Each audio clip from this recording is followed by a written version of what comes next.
사람들은 눈에 보이는 것은 믿는데 눈에 보이지 않으면 이게 잘 안 믿어요. 사실 이게 쉽지 않죠. 어떻게 눈에 안 보이는 것을 믿을 수가 있겠어요?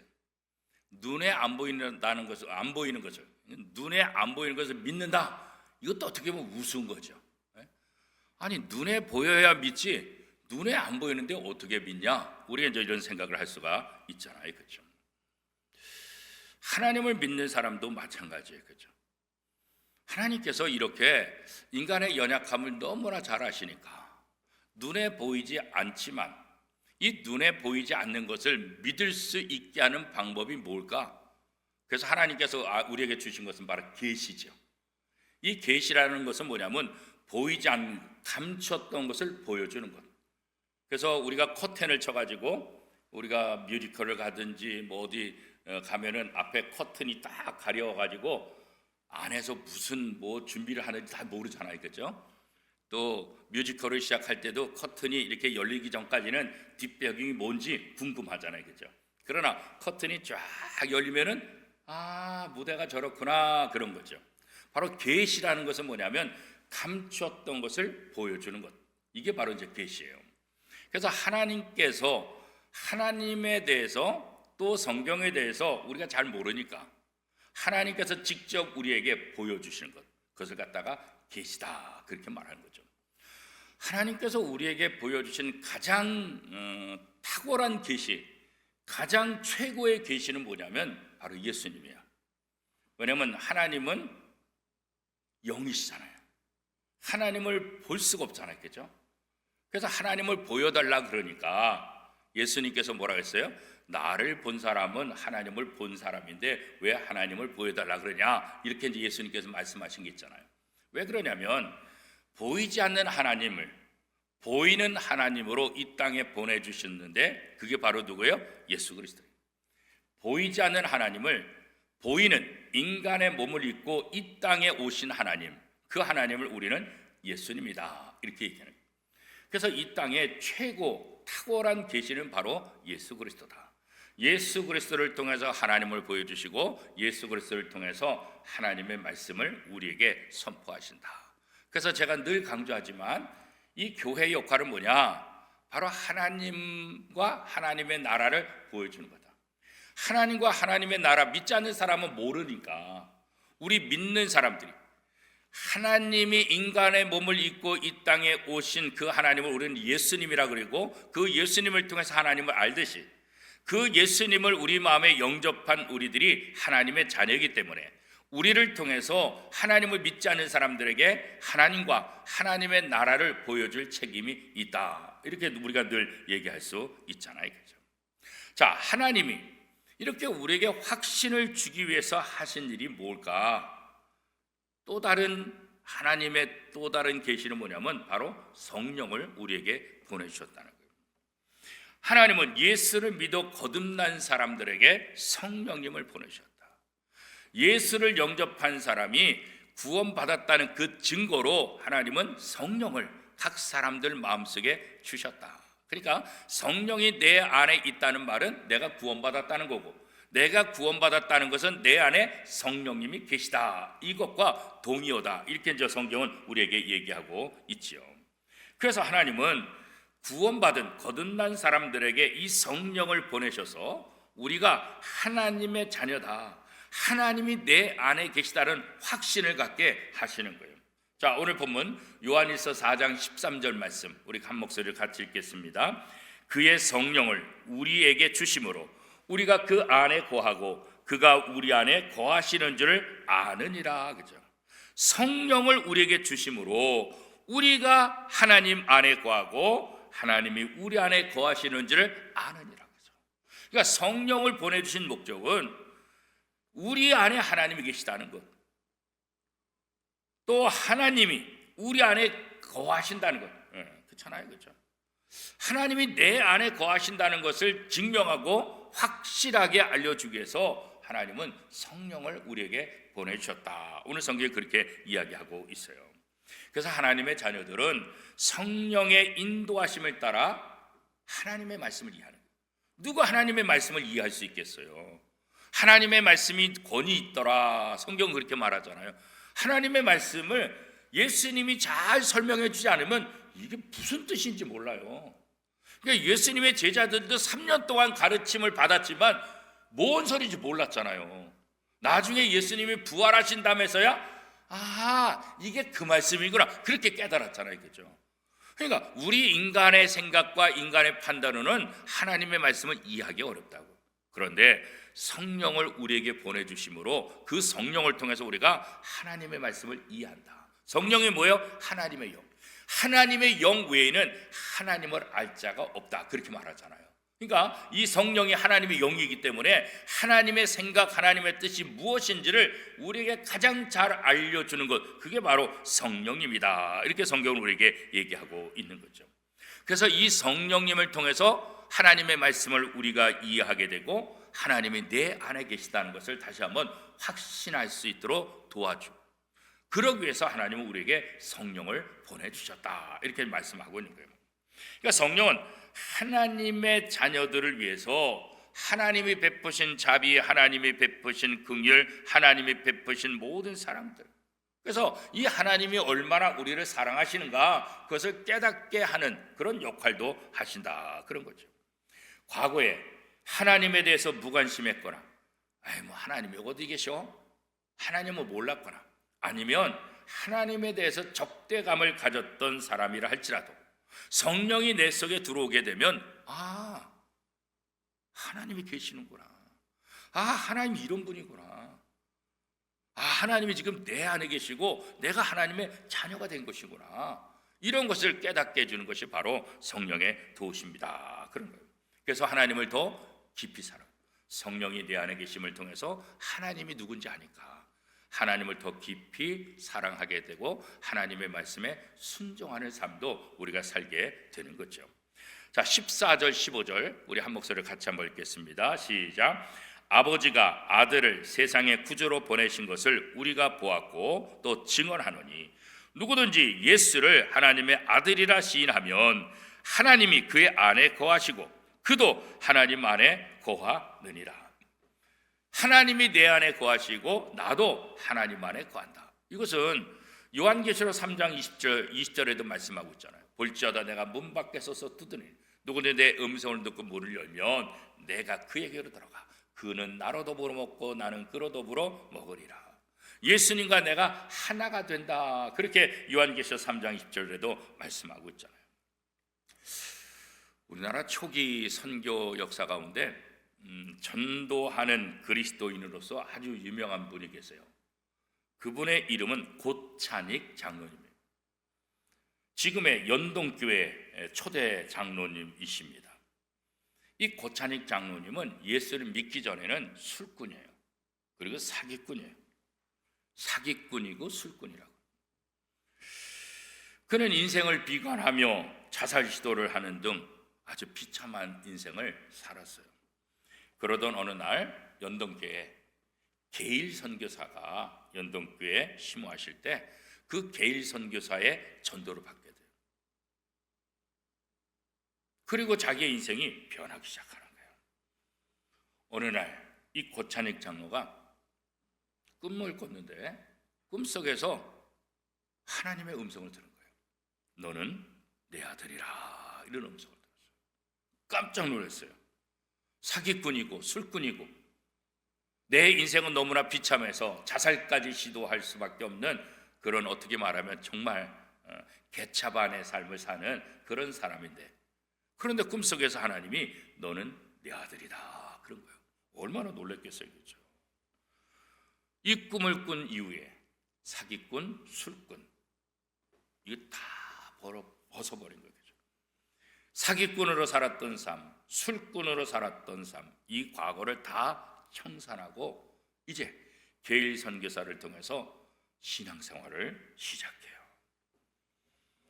내가 술꾼이고 사기꾼이고 내가 자살하려고 했는데 하나님께서 나타나셔서 너는 내 아들이라. 내가 하나님을 위해서 할 일이 뭘까? 그렇게 생각하다가 이 고찬익 장로가 뭘 했냐면은 집신을 만들기 시작해요. 신발을 만든 신발. 그리고 많은 사람들에게 신발을 나눠주면서 전도하기 시작합니다. 자기가 할 수 있는 그 신발 만들면서 공짜로 주면서 전도하기. 그래서 어마어마하게 많은 사람들이 이 고찬희 장로의 전도를 받게 돼요. 그런데 동네 사람들이 알잖아요. 술꾼이었던 거 알잖아요. 사기꾼이었던 거 알잖아요. 개차반의 인생을 살았던 것 알잖아요. 그런데 그가 변화돼 가지고 자기가 신발을 만들어 가지고 공짜로 나눠주면서 복음을 전하는 그의 삶이 완전히 변화된 것을 보고, 야, 하나님이 살아계신가 보다.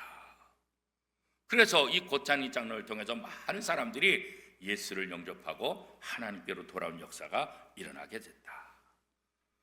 그러니까 이 술꾼이고 사기꾼이었던 고찬희, 그러나 꿈속에서 너는 내 아들이다. 하나님이 나의 아버지고 하나님이 나와 함께 하신다. 하나님이 나를 사랑한다. 이 음성을 들은 다음에 완전히 바뀐 거라고. 완전히 바뀐. 하나님이 이렇게 하나님에 대해서 알지 못하는 사람들에게 이렇게 성령을 통한 역사를 해주시는 거예요. 성령이 우리 속에 오심을 통해서 하나님이 누군지 아는 거예요. 내가 누군지 아는 거예요. 하나님의 사랑이 얼마나 대단한지 깨닫게 되는 거예요. 그렇죠? 성령을 통해서 하나님이 내 안에 계시다는 우리가 확신을 갖게 되는 거예요. 그 확신을 가지고 복음을 전할 수 있게 된다는 거죠. 이렇게 성령을 통해서 하나님을 경험한 사람들은 이 땅의 삶 속에서 또 다른 변화가 일어나는데 어떤 변화가 일어나냐? 담대함이 주어진 거예요. 담대함이. 사실 이 사도 요한이 요한일서를 쓰던 1세기에 보면 예수 믿는다는 것이 쉽지 않잖아요. 예수 믿는 사람들을 다 죽을 수 있잖아요. 감옥에 갇힐 수 있잖아요. 두려움과 염려 속에 삶을 살아갈 수 있잖아요. 그렇죠? 그런데 성령의 충만함을 받은 사람들, 1세기 그리스도인들의 모습을 보면 어떠냐? 담대해지는 거예요. 담대해지는. 하나님이 내 안에 계시고 내가 하나님의 자녀다, 이 확신을 갖게 되니까 두려워하지 않는 거예요. 담대하게 복음을 전하게 되는 거예요. 이 담대함, 이것이 바로 성령 충만한 사람들의 또 다른 변화라고. 내 힘과 내 지혜와 내 생각 갖고는 늘 두려워요. 늘 무서워요. 늘 겁나요. 언제 감옥에 갇힐지, 언제 로마군에게 붙잡힐지, 언제 유대인에게 넘어갈지 늘 불안한 거예요. 그렇죠? 그런데 성령이 내 안에 계신 것을 확신하니까 그런 두려움이 없어져요. 두려움이 없어지고 어떻게 해요? 담대함이 생긴다. 담대함. 자, 16절, 17절 말씀 우리 한 목소리를 같이 읽겠습니다. 하나님이 우리를 사랑하시는 사랑을 우리가 알고 믿었노니 하나님은 사랑이시라. 사랑 안에 거하는 자는 하나님 안에 거하고 하나님도 그의 안에 거하시느니라. 이로써 사랑이 우리에게 온전히 이루어진 것은 우리로 심판날에 담대함을 가지게 하려 함이니 주께서 그를 하심과 같이 우리도 이 세상에서 그러 하니라. 마지막 심판대 앞에서 되게 담대하게 되죠. 3세기 4세기에 폴리갑이라는 감독, 화형에 태워서 죽이려고 했잖아요. 너가 예수 믿지 않겠다 이 말만 해라. 왜냐하면 그 당시 로마 사람들이 보니까 그 지역에 누가 가장 영향이 있냐? 폴리갑이. 그러니까 이 폴리갑만 예수 안 믿겠다 그러면은 그 지역의 모든 예수 믿는 사람들이 다 포기할 것 같아. 그래서 로마가 이 폴리갑을 설득하는 거예요. 너만 예수 안 믿겠다 그러면 살려줄게. 그렇지 않으면 이 불에 너를 태워 죽일 거야. 그렇다고요. 그러니까 폴리갑 목사님이 그런 거예요. 내 나이 지금 80인데 80년 동안 하나님이 나를 한 번도 거부하지 않고 80년 동안 하나님이 나를 사랑했는데 어떻게 내가 하나님을 거부할 수 있겠냐. 그러면서 불에 타 숨겠다고. 인간적으로 보면 두렵잖아요. 인간적으로 보면 무섭잖아요. 그런데 그 심판, 불이 활활 타오르는, 옛날엔 나무 장작이지, 나무 장작. 그런데 그 위에서도 담대하게 그냥 죽어가는 거예요. 어떻게 그게 가능해요? 하나님이 내 안에 계시다. 그리고 육체의 죽음이 끝이 아니라 주님이 부활한 것처럼 나도 부활할 것이고, 이 세상의 끝이 아니라 나는 다시 태어나면 영원한 하나님 나라 간다. 이 확신이 있으니까 그 화형대 앞에서도 두려워하지 않고 담대하게 예수 그리스도를 증거하고 삶을 살 수가 있었던 거죠. 이 모든 것들이 다 뭐예요? 성령의 도우심입니다. 성령이 내 안에 계심으로 내가 하나님의 자녀고 하나님이 내 안에 계시는 거 알게 되고, 성령이 내 안에 계심을 통해서 나는 세상에 어떤 것도 두려워하지 않고 담대함으로 하나님의 말씀을 선포하며 하나님의 말씀대로 살 수 있다, 그런 거죠.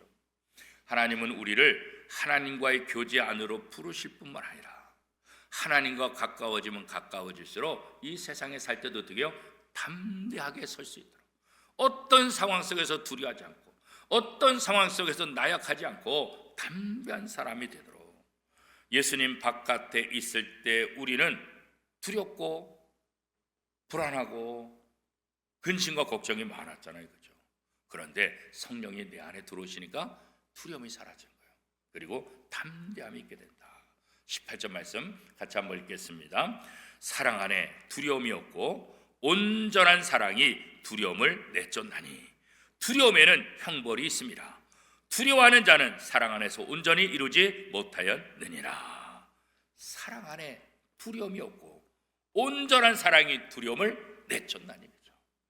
하나님의 사랑을 우리가 알기 때문에 우리 안에 있는 모든 두려움이 다 물러가는 거예요. 빛이 들어오면 어둠이 물러가는 것처럼 빛이신 예수님이 내 안에 들어오시니까 우리 속에는 근심, 걱정, 염려, 두려움이 다 사라지고 하나님의 사랑이 우리를 강건하게 만든다, 그런 거죠. 하나님의 전지전능하심, 우리의 모든 죄를 살피시고 벌하시는 것으로 이어되어서 우리는 하나님을 생각할 때마다 두렵고 떨리고 걱정이 많았잖아요, 그렇죠? 하나님을 회피하고 하나님을 무서운 하나님이라고 생각했잖아요. 그런데 사도 요한은 하나님은 그렇게 무서운 하나님이 아니다, 우리 아버지다. 하나님은 사랑이시다.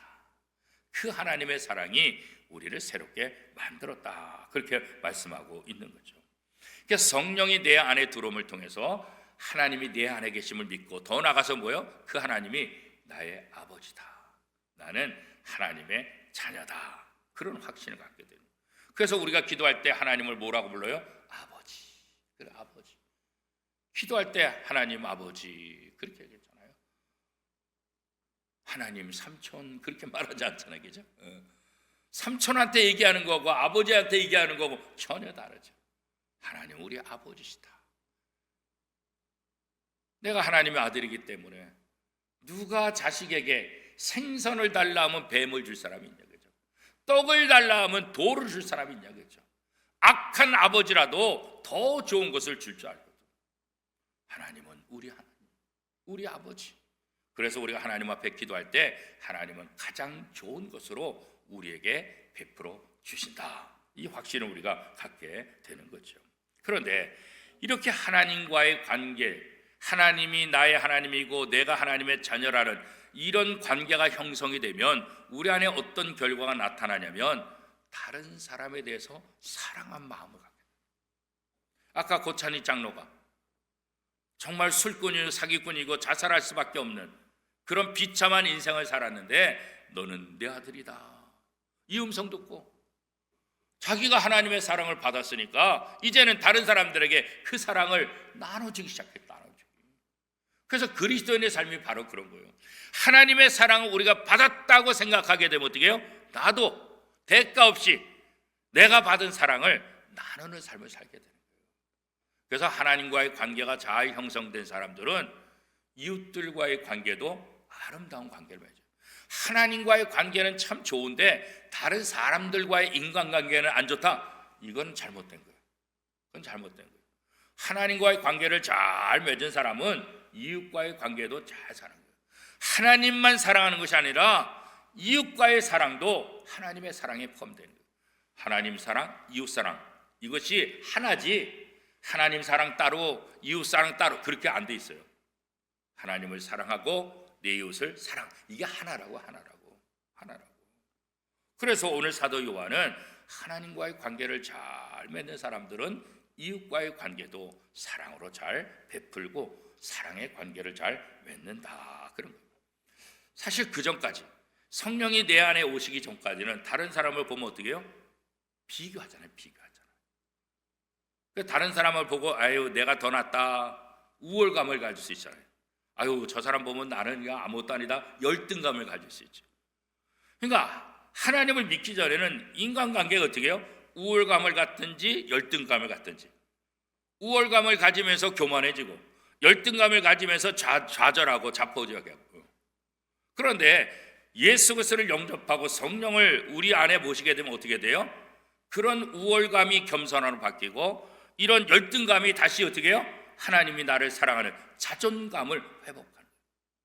나 같은 죄인 살리신 주 은혜 놀라죠. 그래서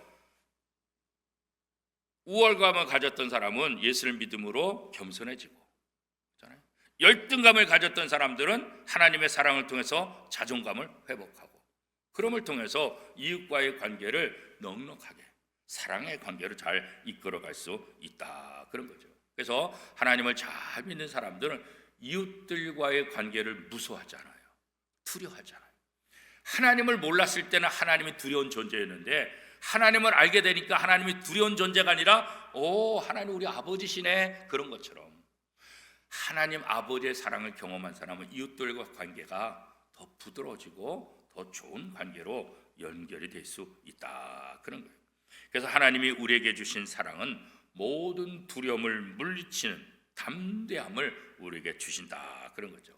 19절, 20절, 21절 우리 한 목소리로 같이 한번 읽어보겠습니다. 19절입니다. 우리가 사랑함은 그가 먼저 우리를 사랑하셨습니다. 누구든지 하나님을 사랑하노라 하고 그 형제를 미워하면 이는 거짓말하는 자니 보는 바 그 형제를 사랑하지 아니하는 자는 보지 못하는 바 하나님을 사랑할 수 없느니라. 우리가 이 계명을 주께 받았나니 하나님을 사랑하는 자는 또한 그 형제를 사랑할지니라 그런 거죠. 그래서 하나님을 사랑하는 사람은 이웃을 사랑한다. 그래서 하나님 사랑, 이웃 사랑 언제나 같이 세트로 가는 거지 별개가 아니다. 그래서 우리가 하나님의 사랑을 받았기 때문에 세상을 향해서 이 하나님의 사랑을 증거하고 이 하나님의 사랑을 펼치는 것. 그래서 구제가 있고 선행이 필요한 것이죠. 그렇죠? 우리가 그 당연한 거니까 구제나 선행으로 구원받는 건 아니지만 우리가 그 사랑을 받았기 때문에 우리도 그 사랑을 나누는 삶을 살게 된다 그런 거죠. 이렇게 하나님이 우리에게 어떤 확신을 갖게 하냐? 누구를 통해서요? 성령님을 통해서. 하나님이 내 안에 계시다는 확신을 갖게 하는 거예요. 하나님이 우리 아버지라는 것을 확신하게 되는 거예요. 그리고 그 성령님을 통해서 염려와 불안과 두려움이 아니라 어떻게 해요? 담대함, 자신감을 갖는 거예요. 자신감. 언제나 자기 것으로 자신감을 갖는 것은 교만이라고 제가 그랬죠. 그런데 하나님이 나와 함께 하심으로 갖는 자신감은 뭐예요? 이건 믿음이에요. 믿음. 교만과 믿음은 한 끗 차이에요. 깻잎 한 장 차이. 내가 내 것을 갖고 교만한 삶을 살 것이 아니라 나는 부족하고 연약하지만 믿는 자에게 능치 못할 일이 없다. 그 믿음이 오늘 우리에게 필요한 거예요. 우리가 처해 있는 상황 지금 참 힘들고 어렵잖아요. 또 미국의 대통령 트럼프가 또 당선되면서 또 우리나라에 여러 가지 압박해오고 있잖아요. 국방비도 그렇고 관세도 그렇고 세금도 그렇고 뭐 여러 가지 지금 뭐 우리나라뿐만 아니라 유럽을 향해서 뭐 전 세계를 향해서 지금 트럼프가 폭탄 선언을 계속하고 있어요. 지금. 그래서 하여튼 미국에서 세금을 조금 저렴하게 물건을 만들어라. 그렇지 않으면 내가 관세를 너에게 물리겠다. 뭐 하여튼 뭐 이런저런. 그래서 전 세계가 지금 불안해하고 있어요. 그죠? 특별히 우리나라는 지금 대통령이 유고되는 지금 상황 속에서 이거 전 세계가 지금 빠르게 움직이는데 우리는 우리나라의 지도자가 지금 공백 상태다 보니까 이게 주권을 제대로 활용할 수 없어서 경제적으로도 아주 심각한 그런 상황이다. 이대로 또 몇 달 더 쭉 가다가는 우리 경제가 너무나 힘들 것이다. 이런 전망을 전문가들이 내놓고 있잖아요. 그렇죠? 그래서 우리가 지금 이렇게 하여튼 전 세계에서 가장 불안한 그런 시기에 새해를 우리는 맞이했죠. 그럼에도 불구하고 우리가 소망하는 것은 하나님이 계시다는 것. 하나님. 대통령은 공백이지만 하나님이 우리와 함께 하셔서 우리를 도우셔서 우리가 기도할 때 그 하나님이 그래도 우리를 안정되게 이끌어 주실 것을 믿고 기도하는 것, 그것이 오늘 우리가 해야 될 가장 중요한 일들이죠. 그래서 너무 염려하지 말고 걱정하지 말고 하나님 앞에 담대함으로 나가서 기도함을 통해서 하나님, 이 민족을 불쌍히 여겨 주소서. 이 민족의 이 아픈 문제가 빠르게 해결돼서 우리 민족이 다시 전 세계를 향해서 선한 영향력을 끼치는 대한민국, 무엇보다도 복음을 또 선교하는 데 앞장서는 그런 대한민국 한국교회를 삼아 주옵소서. 그렇게 기도할 때 또 새해를 맞이하면서 우리에게 하나님께서 아마 그 기도를 하시라고 이런 세상을 또 우리에게 보게 하신 것 아닌가, 그런 생각들을 다시 해봅니다. 오늘서부터 긴 명절이 시작돼 가지만 우리가 하나님이 어떤 상황 속에서도 나와 함께 하신다. 그 하나님이 나의 아버지다. 내가 연약하고 염려하니까 성령님을 보내주셔서 우리를 하여금 담대하게 하셨다. 이 약속의 말씀, 이 확신을 가지고 긴 명절도 이겨나가며 앞으로 펼쳐지는 2025년도 승리하는 저와 여러분의 삶이 될 수 있기를 축복합니다.